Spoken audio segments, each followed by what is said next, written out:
What happens when professional jealousy isn't about a promotion, but a bouquet of roses? In luxury homes worldwide, a silent drama plays out, one where a simple delivery can trigger an interrogation that reveals everything a powerful man has tried to hide. This is about the moment a single vase of flowers shatters the careful boundary between employer and employee, exposing feelings that were never supposed to surface. We're entering the world of the live-in domestic worker, a role defined by silent service and near invisibility. But within that silence, every glance, every order carries unspoken weight. When the person who controls your paycheck, your home, your entire routine starts asking who sent you flowers, it's never just about the roses. It's about control, possession, and a line that's about to be violently crossed. The real question isn't who sent them. It's what happens when the one person who isn't supposed to care suddenly does. To understand the explosion, you must first understand the powder keg. The domestic worker industry operates in a shadow economy, worth an estimated $100 billion globally, yet often excluded from basic labor protections. In the United States alone, over 2 million domestic workers clean, cook, and care for families.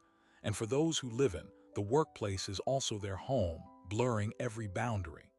This isn't just a job, it's a complete surrender of personal space. Your employer holds the keys to the house, to your schedule, to your livelihood. This creates what advocates call structural coercion, where the threat of termination isn't just losing income, but losing your bed. Enter our two players. On one side, the employer, let's call him Alexander Thorne, mid-30s, a finance executive whose world is built on metrics, control, and predictable outcomes. His penthouse is a testament to order, cold marble, smart systems, silence. He didn't hire a person, he hired a function, a solution to the problem of domestic chaos. On the other side, the employee. Let's call her Alina, 24. She took the live-in position after a series of setbacks left her financially desperate.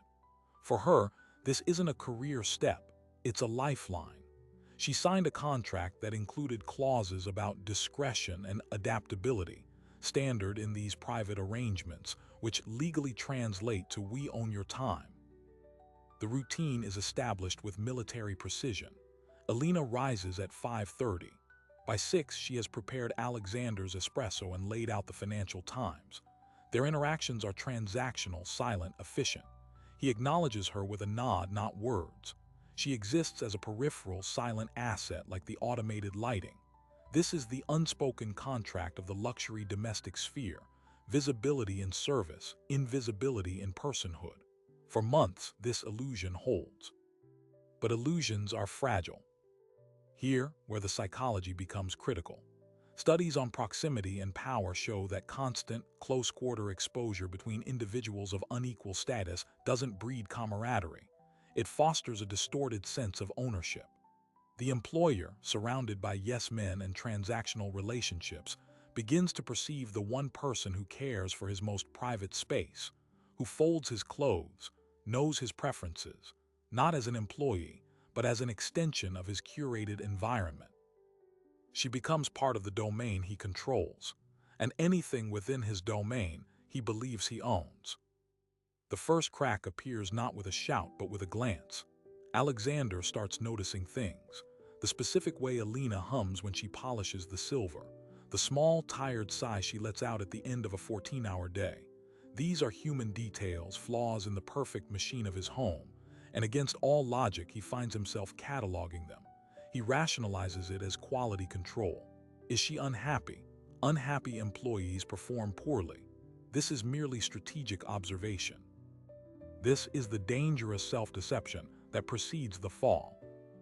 Meanwhile, Alina builds a prison of her own making. The isolation is absolute. Her friends are in another city. Her family is distant. Her world is 6,500 square feet of luxurious solitude. Her only consistent human interaction is with the man who pays her. In this vacuum, even the smallest kindness from the outside world takes on monumental significance. Which brings us to the flowers. The delivery arrives on a Tuesday afternoon, a modest but vibrant bouquet of sunflowers. The doorman brings it up, Alina is confused, then sees the card. It's from an old college friend, Sam, who's in town for a conference and tracked her down. Saw these and thought of you. Hope you're well. It's innocent, a 10-year friendship, platonic and enduring. To Alina in her gilded cage, it's a breath of fresh air, a tangible thread to a life where she was a person, not a function. She finds a vase, fills it with water, and places the sunflowers on the small console in the staff hallway, a sliver of space that is technically hers. Alexander sees them that evening. He stops dead. The flowers are a visual shock, a burst of uncontrolled organic life in his sterile, monochromatic hallway. They are wrong. They are an anomaly in his system. His first thought is procedural. Who authorized a delivery? His second, darker thought is possessive. Who is she communicating with? The flowers represent a connection he did not broker, a part of her existence he does not command. This isn't about romance, it's about sovereignty. A challenge to his control. He doesn't ask that night, he watches. The next morning he notices Alina smile faintly when she passes the flowers. That small, private smile, triggered by something asterisk outside of him, ignites a cold fury. It's a psychological trigger known as territorial jealousy, often observed in abusive dynamics where the controller perceives any external influence as a threat to their authority. Alexander's mind, trained in risk assessment, begins to spin. Who is this person? What do they want? Could this influence her reliability, her loyalty? The questions aren't personal, he tells himself. They're strategic. For 2 days, the sunflowers stand as a quiet rebellion. Alina waters them. Alexander's tension coils tighter. The normal silence of the penthouse becomes charged, pregnant with the unasked question. Alina feels the shift in the atmosphere, the weight of his gaze, but chalks it up to his general intensity. She has no framework to understand that her simple joy has been interpreted as an act of defiance. The breaking point is manufactured. On Friday, Alexander has a deal fall through, a 7-figure loss due to a partner's incompetence. He returns to the penthouse simmering with frustrated power, needing an outlet, a sphere where his control is still absolute. He sees the flowers, and he sees Alina quietly setting the dinner table. The disconnect between his professional humiliation and her placid domesticity is unbearable. The anomaly must be corrected. The system must be reasserted. He walks into the dining room, his posture rigid. Alina looks up, sensing the storm. "The flowers," he says, his voice dangerously calm. "Who sent them?" The question hangs in the air, utterly inappropriate, dripping with implied threat. It's not a question. It's a demand for accountability, for an explanation of her autonomy. Alina freezes. This is the moment the professional facade shatters, revealing the raw power dynamic beneath. This is the interrogation. And her answer, or her refusal to answer, will change everything. In that frozen second, Alina's mind races through a risk calculation that every worker in a precarious position knows instinctually. The truth could be weaponized. A lie could be terminal. She makes a choice. "An old friend from college," she says, her voice carefully neutral, stripped of the joy the flowers brought. "He's in town for a conference." She offers nothing else, a tactic of minimal disclosure. Alexander's eyes narrow. The word is a verdict. What's his name? This is no longer about flowers. It's an audit. "Sam," Alina replies, the name feeling like a betrayal to utter in this context. "Sam who?" Alexander presses, stepping closer, invading the professional distance that has always been their buffer. The space between them is now charged with a new, terrifying intimacy. Alina provides the last name. Alexander gives a curt nod, turns, and walks to his study. He doesn't slam the door. The quiet click is worse. Inside, he does what he does best. He researches. A few keystrokes later, he has Sam's LinkedIn profile, his employer, his conference schedule. The dossier is clean, boring, non-threatening. And that makes it worse, because the threat is Sam. The threat is the proof that Alina has a history, a network, a self that exists entirely outside of Alexander Thorne's penthouse. This is the core insecurity of the possessive personality, the terrifying realization that the person you believe you control has an inner world you cannot access. For Alina, the aftermath is a cold dread that seeps into everything. The sunflowers, once a symbol of connection, now feel like a beacon that has drawn hostile attention. She considers throwing them away, but that feels like an admission of guilt. So they remain, a beautiful, aching reminder of her mistake. The routine continues, but the silence is now punitive. Alexander's nods cease. His instructions are delivered via text message. She is being ghosted in her own workplace, a form of psychological isolation designed to make her crave his attention, any attention, even anger. This is a documented control tactic. By withdrawing approval and communication, the person in power creates anxiety and disorientation in the subordinate, making them more pliable, more eager to please. Alina finds herself overpolishing, preparing meals with excessive care, a subconscious attempt to resecure her position through perfect service. She is, effectively, apologizing with her labor. But here's the pivotal twist. Alexander isn't satisfied. The information about Sam didn't quell his agitation, it amplified it. Because now he has a face, a profile, a narrative. He imagines conversations, a shared history he wasn't part of. This is where fictional jealousy and the real, corrosive emotion diverge. Real jealousy in these power imbalance contexts is less about romantic desire and more about the intolerable idea of divided loyalty. If she has emotional bandwidth for someone else, does she have less for her duties? Is her focus compromised? A week after the interrogation, Alexander issues a new rule, not verbally but printed and left on the kitchen island. For security and discretion, all personal deliveries must be pre-approved via email. The subtext is clear: no more surprises, no more unvetted connections. Alina's heart sinks. This is the institutionalization of his jealousy, dressed in the corporate language of security protocol. It's a classic move, reframing controlling behavior as a protective or procedural necessity. Alina's isolation deepens. She feels watched. She is correct. Alexander has started reviewing the penthouse's security camera logs not for breaches but for her. He watches the timestamp clips of her in the kitchen, the hallway, looking for what? Signs of secret phone calls, a change in demeanor.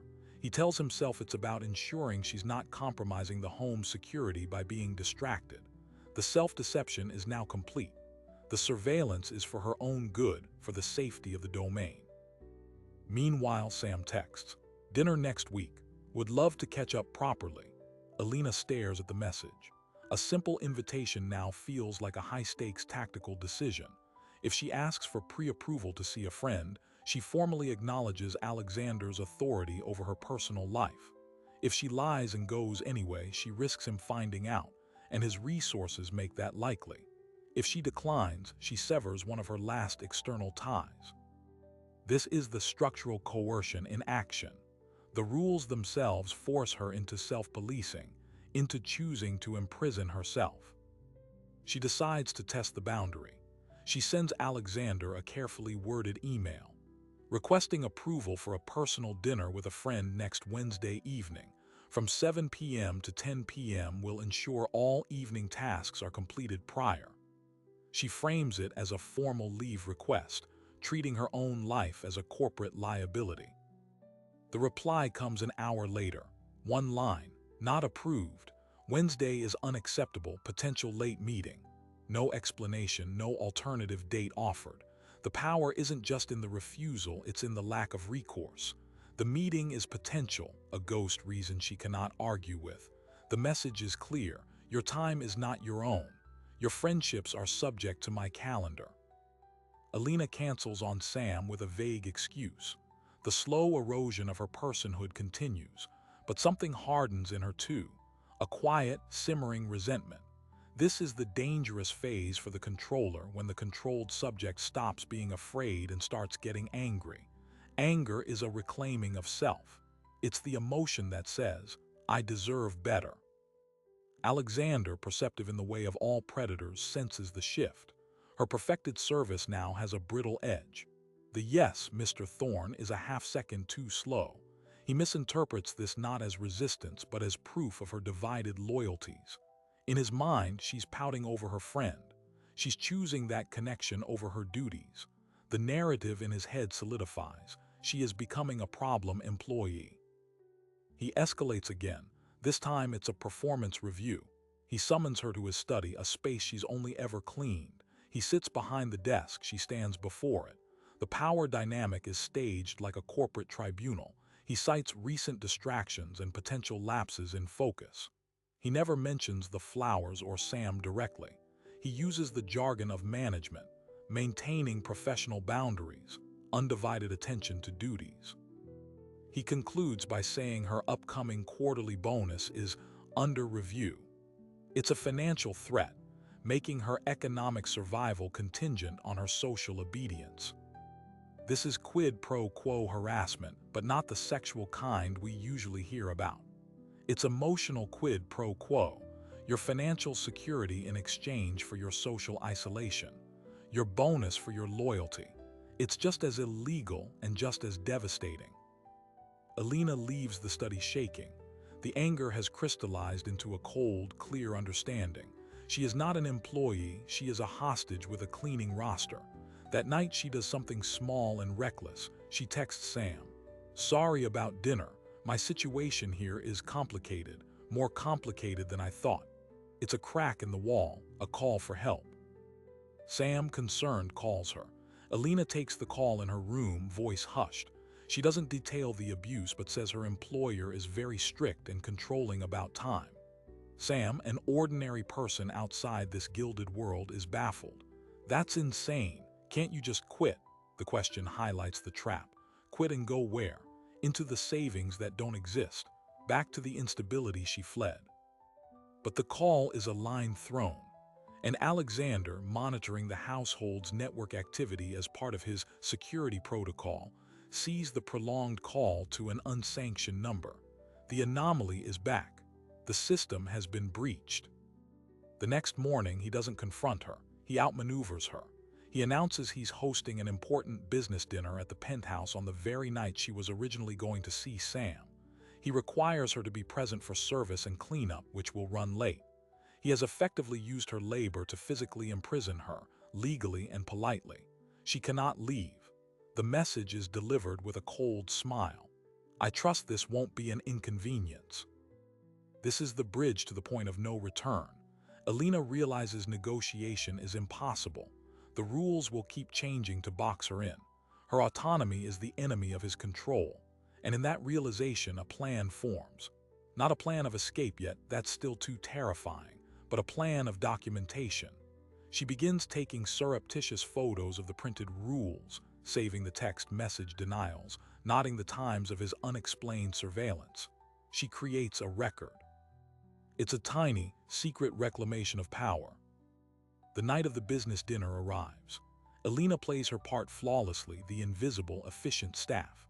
Alexander holds court, the powerful host. But during the dessert course, one of Alexander's drunker associates, noticing Alina, makes a crude joke to Alexander about keeping the help pretty. Alexander's response is not defense. It's a smirk, a complicit shrug. In that moment, Alina sees herself through their eyes, not a person but a perk of the property, a decorative asset. The associate, emboldened, later corners Alina in the kitchen as she cleans. He leans in, his breath sour with wine. "Tough boss, huh? Bet he's a real micromanager." His hand brushes her arm. It's a test, and he's doing it with the implicit blessing of her employer's silence. Alina freezes, then sidesteps, muttering about needing more coffee. She escapes to the pantry, heart hammering. This is the next logical step in the erosion of boundaries. If her time and social life are not her own, why would her body be? The guests leave. Alexander, pleased with the evening's success, is in a magnanimous mood. He finds Alina scrubbing a wine stain from the tablecloth. "You did adequately tonight," he says, the praise like a drop of water in a desert. Then he adds, "I saw Henderson talking to you. He's an important client. Don't encourage that." The blame is placed on her. Her asterisk behavior, asterisk her management of asterisk his associate's misconduct, is now part of her performance metric. Alina looks up from the stain, her hand still in the soapy water. The cold, clear anger is back, but now it's focused.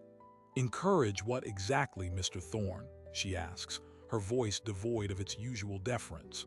It's the first time she's ever questioned him, ever pushed back on his narrative. Alexander is stunned. The machine has developed a voice. His expression darkens from magnanimity to warning. "You know exactly what. Maintain professionalism." He turns to leave, then pauses. "And Alina, the flowers are dead. They're making the hallway look untidy. Dispose of them." It's the final command regarding the symbol that started it all. He is ordering her to destroy the evidence of her outside connection, to participate in the eradication of her own joy. She is left alone in the silent, ravaged dining room. The dead sunflowers are in the hallway. The associate's touch lingers on her arm. Alexander's warning echoes, and her phone, hidden in her apron, holds the photos of the rules. The pressure inside the powder keg has just hit a critical threshold. The next move from either side will not be a rule or a question. It will be an explosion. Alina does not dispose of the flowers. That small act of disobedience, performed in the empty hallway at 3 a.m., is her declaration of war. She places the dead sunflowers in a shopping bag, not in the trash, but under her bed. Evidence. The next morning, she performs her duties with a new, unsettling calm. The fear has been burned away, replaced by strategic clarity. She is no longer just surviving, she is building a case. Alexander notices the missing flowers. He says nothing, but his surveillance intensifies. He installs a new, more sensitive motion sensor in the main hallway, claiming a security upgrade. The environment becomes a panopticon. She can feel the architecture itself watching her. This is the paradox of control. The tighter he grips, the more details she gathers. The invoice for the new sensor, left briefly on his desk, becomes photo number 12 in her growing archive.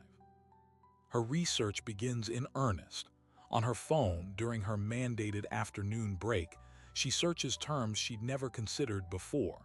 Constructive dismissal, hostile work environment, live-in domestic, emotional quid pro quo.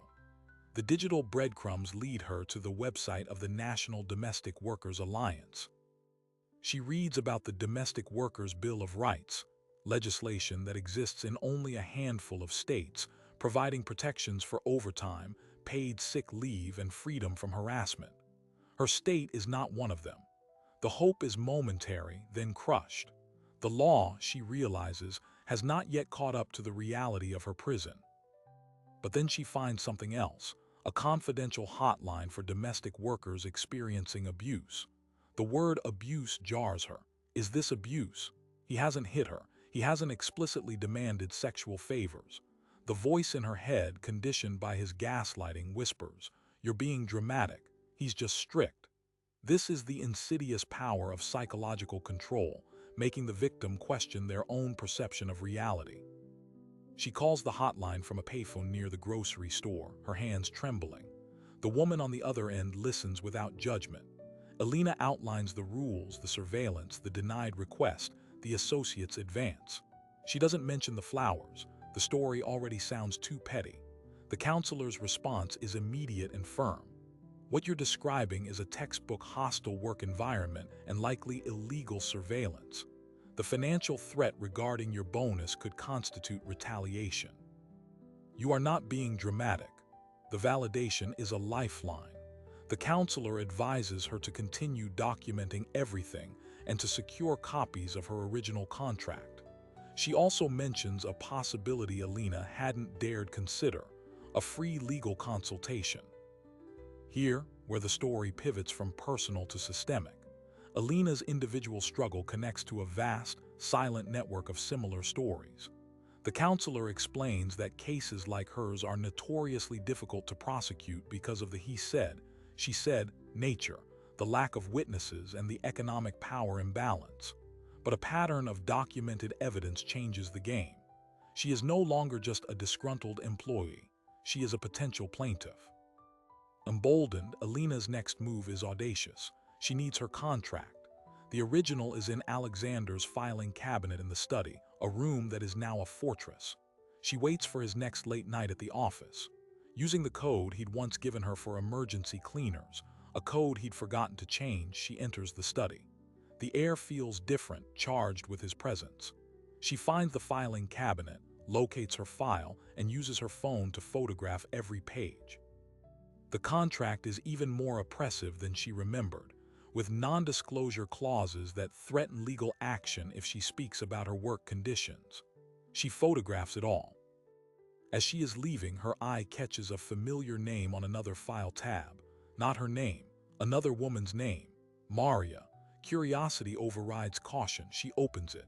Inside is an identical contract, termination papers dated 8 months prior, and a handwritten note on Alexander's stationery. Personality conflicts, unable to adapt to household standards. A cold certainty washes over her. She is not the first. She searches further, finding 2 more files, all female domestic workers, all terminated within the last 3 years, all with similar vague, fault-implying notes. Alexander has a pattern, a revolving door of controlled, isolated women, each replaced when they became too problematic, which likely meant when they showed any sign of independent personhood. This is the wait it gets worse moment. The jealousy over the flowers wasn't a unique obsession with Alina. It was a standard enforcement mechanism in a long-running system of control. She is not special, she is current inventory. The realization is degrading and perversely empowering. It proves it's not about her. It's about his pathology. She photographs the other files.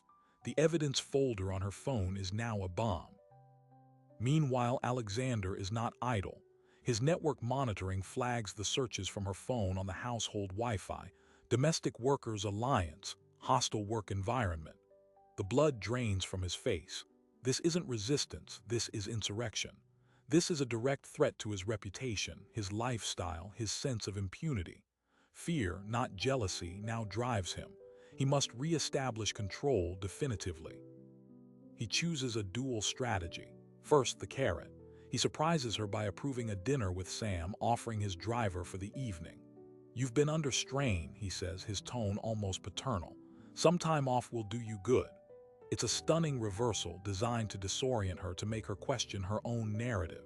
"See, he's reasonable. You misunderstood." It's a classic tactic of abusive cycles, the honeymoon phase after tension, meant to reset the victim's tolerance. Second, the stick. While she is out, he has a trusted technician conduct a routine sweep of her quarters. He is looking for her phone, for the evidence he now knows she's collecting. But Alina, anticipating this, has taken her phone with her and uploaded the entire evidence folder to a secure cloud account. The physical search finds nothing. The dinner with Sam is a surreal experience. Alina sits in a restaurant trying to seem normal while her mind screams with the weight of the files, the photos, the legal terminology. Sam notices her distraction. "You're not here," he says gently. "What's really going on, Alina?" For the first time, she tells someone the full story, the interrogation, the rules, the surveillance, the files of the women before her. Sam listens, horrified. His ordinary world collides with her gothic reality. "You have to get out tonight. You can stay with me." It's the offer she needs, but leaving is a tactical maneuver, not an emotional escape. She can't just run. She needs to extract herself in a way that preserves her evidence and doesn't trigger the crushing non-disclosure clauses. She tells Sam she needs a few days to get her things in order. What she means is she needs to secure a copy of the security camera hard drive, which would contain time-stamped proof of his surveillance patterns. Back at the penthouse, Alexander is waiting. The carrot didn't work. She came back tense, not grateful. The stick found nothing. He is out of subtlety. He confronts her directly, the mask of civility gone. "I know what you're doing," he says, blocking her path to her room. "The searches, the calls, did you think I wouldn't know?" He doesn't yell. His voice is a low, venomous whisper. "You are breaching your contract. You are violating my privacy. I could have you charged." Alina, fueled by Sam's belief and the evidence in the cloud, doesn't flinch. "What charge?" "Documenting that you monitor my personal calls, that you have files on other women you fired." She has never spoken to him like this. She is numbing his actions, stripping them of their managerial disguise. Alexander's face contorts with rage. The controlled executive vanishes, revealing something primal and ugly. "Get out," he snarls. "Get out of my house, now, leave everything. You are terminated for gross misconduct and violation of confidentiality." It's what she wanted, but it's a violent ejection, designed to leave her homeless and disoriented at 10 p.m. Here, Alina makes her masterstroke. She knows employment law enough to know that a sudden, unjust termination after she's begun documenting harassment is a gift. "I will leave," she says, her voice shockingly steady. "But I will be taking my personal belongings, as is my right, and I will be filing a wrongful termination suit. My lawyer will be in touch." She uses the word lawyer. It's a shield and a weapon. Alexander freezes. The word lawyer penetrates where emotion could not. He calculates instantly the cost, the discovery process, the exposure of the other files, the potential stain on his reputation. The balance of power teeters. He steps back. "Get your things and go," he mutters, retreating to his study. He is not conceding, he is regrouping for a legal battle. Alina packs one suitcase with her essentials, including the bag of dead sunflowers.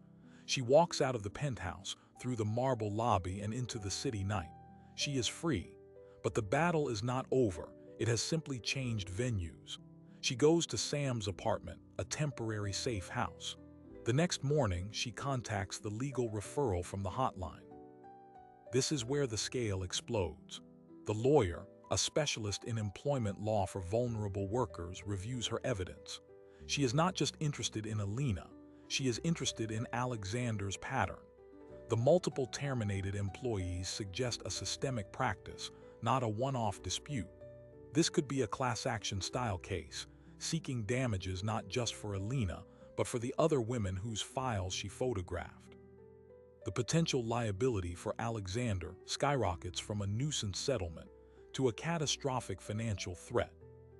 The lawyer sends Alexander a formal letter, not yet a lawsuit, outlining the claims of hostile work environment, illegal surveillance, wrongful termination, and intentional infliction of emotional distress. It demands a substantial settlement and, critically, a positive reference for Alina.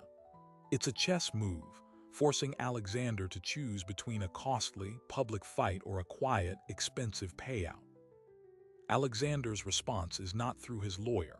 It's a direct email to Alina's personal account. It's long, rambling, and utterly revealing. It vacillates between threats, "I will ruin you," and pathetic justification, "I was trying to protect the household." And then, buried in the middle, comes the line that changes everything, the line that reveals the true, hidden feeling beneath all the control. "I saw those flowers and I couldn't stand the thought of anyone else making you smile. Can't you understand that?"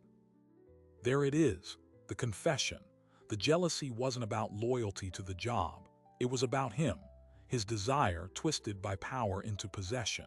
In a court of law, this email is a devastating piece of evidence, directly linking his emotional state to his professional actions. It destroys any claim of management prerogative. It's an admission of motive. Alina forwards the email to her lawyer. The case is now airtight. But more than that, the email does something to Alina. It crystallizes the absurd, tragic reality of the past few months. She was not managing a difficult boss. She was being emotionally consumed by a man who confused ownership with affection. The grand penthouse, the luxury, the rules. It was all the elaborate set dressing for a very small, very sad man's need to control something, someone. Alexander's lawyer, realizing the nuclear weight of that email, immediately opens settlement negotiations. The number on the table is life-changing for Alina. It represents not just compensation for her suffering, but a transfer of power, paid in cash. But here is the final, crucial escalation. Alina's lawyer, with the consent of the other women whose files were discovered, now tracked down and united, proposes something beyond money. They demand that Alexander's household management company, a shell corporation he uses to employ staff, implement a binding, third-party monitored policy based on the Domestic Workers' Bill of Rights. They demand training, clear boundaries, and an anonymous reporting hotline. They are using his case to reform his own system, to protect the next person. Alexander, facing financial annihilation and public exposure, agrees. The settlement is signed. Alina receives her compensation. The policy is instituted. The story should end there, a victory, justice. But it doesn't, because 3 days after the settlement is finalized, Alina receives one more delivery, not flowers, a small, expensive-looking envelope. Inside is a key to a safety deposit box. There is no note, only a bank name and a box number. It is a move from the shadows, a final, unexplained piece on the board. Alina holds the key, knowing that whatever is in that box is either a final threat or a final confession. And opening it will force her to decide if the story is truly over, or if the most dangerous revelation is still waiting in the dark. Alina holds the cold metal key for a week. It feels less like an invitation and more like a tripwire. To open the box is to re-engage with Alexander, even if only with his ghost. But the question, of course, is irresistible. She brings Sam with her for the bank visit, a witness and a shield. In the quiet, sterile room, she inserts the key, turns it, and slides out the long, narrow box. Inside, there are no threats, no money. Instead, she finds 3 items. First, a sealed, handwritten letter addressed to her. Second, a small, worn velvet pouch. Third, a single, thick file folder with a new name on the tab, Alexander Thorne. She opens the letter. The handwriting is the same as the notes in the employee files, but the tone is utterly different. It is not an apology. It is a confession, stripped of justification. He writes about his parents' volatile, love-starved marriage, about a childhood home that was a battlefield of silent treatments and possessive rages. He describes learning that control was the only antidote to chaos, that affection was something to be extracted and secured. He admits that her file was the 4th, but the first where he felt the compulsion slip from professional management into something personal. "The flowers," he wrote, "didn't make me jealous of him. They made me jealous of you. You had a source of light I didn't control, and my sickness is that I tried to swallow it." The letter ends with no request for forgiveness, only a stark line. "The box contains the only parts of me I have ever owned. I am giving them to the only person who has ever seen them." The surprising detail, the final pivot, is this. Alexander Thorne is not just a predator. He is a product, a system's output. His confession reframes the entire conflict not as a simple battle between good and evil, but as a collision between 2 wounded people operating in a power structure designed to exploit both, her economically, him emotionally. It doesn't excuse a single action, but it complexifies the monster, making the story more tragic and more true. Next, the velvet pouch. Inside is a child's bracelet, tiny silver bells tarnished with age, a memory of a self before the damage, and a deed, a property deed for a small, empty lot on the coast of Maine, purchased in his mother's name years ago, a place he once thought he might build something clean. He has signed it over to her. Finally, the file on himself. It contains what Alina's lawyer could only have dreamed of, a complete, self-documented history of his own questionable financial maneuvers, offshore accounts, and the unvarnished operational blueprint of his shell company. It is not a weapon to be used against him. It is a gift of total vulnerability. He has handed her the power to destroy him completely, a final, paradoxical act of control, controlling his own annihilation. The message is clear. My fate is now yours to decide. Alina sits in the bank vault, holding the evidence of a man's shattered interior. She feels no triumph, only a profound, weary sadness. The victory now tastes like ashes. She takes the contents. She does not use the file. She has the deed legally transferred into her name, a tangible, clean asset from the dirty saga. The bracelet she leaves in the safety deposit box, closing the door on that part of the story forever. The aftermath unfolds on 2 parallel tracks, the personal and the systemic. For Alina, the settlement money provides something more valuable than luxury, freedom and agency. She does not return to domestic work. Instead, she uses a portion of the funds to enroll in a paralegal program with a focus on employment law. Her lived experience becomes her expertise. She begins volunteering with the same hotline that helped her, offering peer support to other domestic workers. She and Sam build a careful, equal relationship, one where her past is acknowledged but doesn't define her. For Alexander, the consequences are quieter but pervasive. He sells the penthouse. The implemented policy in his company adds layers of oversight that neuter his direct control. He becomes a quieter, diminished figure in his professional circles, the details of his settlement a well-guarded but whispered rumor. He has not been punished by the law, but he has been exiled from the kingdom of his own making. The system he built to protect himself now confines him. Alina's collaboration with the other women from the files becomes a lasting alliance. They form an informal support network, and their collective testimony is used by advocacy groups to lobby for the expansion of the Domestic Workers' Bill of Rights in their state. Their case becomes a cited example in legislative hearings, a real-world story putting faces to the dry legal text. This is the true payoff, private pain converted into public policy momentum. A year after the settlement, Alina visits the empty lot in Maine. She stands on the cliff, overlooking the same indifferent ocean Alexander once looked at from his other house. She feels no connection to him here. She sees only potential. With the remaining settlement money, she hires an architect, not to build a mansion but a small, sturdy retreat. She proposes a pilot project, a subsidized respite house for domestic workers needing a safe place to escape between jobs, to recover, to plan. She names the project the Sunflower House. The symbol comes full circle, from a trigger for control to a symbol of resilience and independent growth. The final scene is not an ending but an opening. Alina is in a community center leading a Know Your Rights workshop for a group of domestic workers. She passes out materials, her voice calm and assured. She is not a victim telling a horror story. She is an expert teaching strategy. In the back of the room, a young woman new to live and work listens intently, her eyes wide with recognition. Alina catches her eye and gives a small, knowing nod. The cycle does not repeat, it evolves. The knowledge is passed, the power is shared. The story that began with a jealous interrogation over a bouquet resolves not with a romantic kiss or a villain's gruesome death, but with something more radical. A woman reclaiming her narrative and using it to hold a door open for others.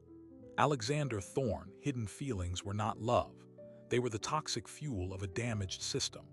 Alina's victory was not in exposing him, but in transcending the entire game, building something new from the wreckage of his control and her survival.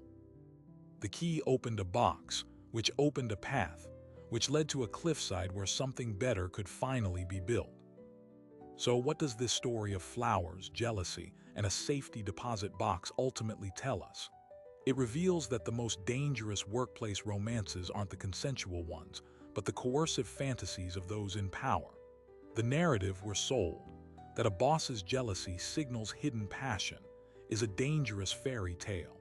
In reality, it's often the first tremor of a psychological earthquake, where professional authority mutates into a demand for emotional ownership. Alina and Alexander's story is a case study in structural failure. It happened because the law lags behind the lived reality of millions of domestic workers. It happened because isolation is built into the job description. It happened because we still culturally confuse control with care and intensity with devotion. The bouquet was never the point. It was the spark that landed in a tinderbox of inequality, crafted by decades of excluding domestic work from basic protections. The real victory here isn't in the settlement check or the coastal property. It's in the conversion of private suffering into public utility. Alina didn't just win a case. She weaponized her experience into expertise, her evidence into advocacy. The Sunflower House isn't just a building. It's a systemic correction, a small but tangible rewrite of the rules. This is how change actually happens, not through sweeping legislative acts alone, but through the accumulated force of individual stories that refuse to stay silent. The lingering question isn't about Alexander's redemption. Some wounds are too deep to heal, and some consequences are simply lived, not forgiven. The question is about the next Alina and the next Alexander. How many other gilded cages exist behind unmarked doors? How many other control systems are operating under the guise of management or discretion? The answer is in the numbers.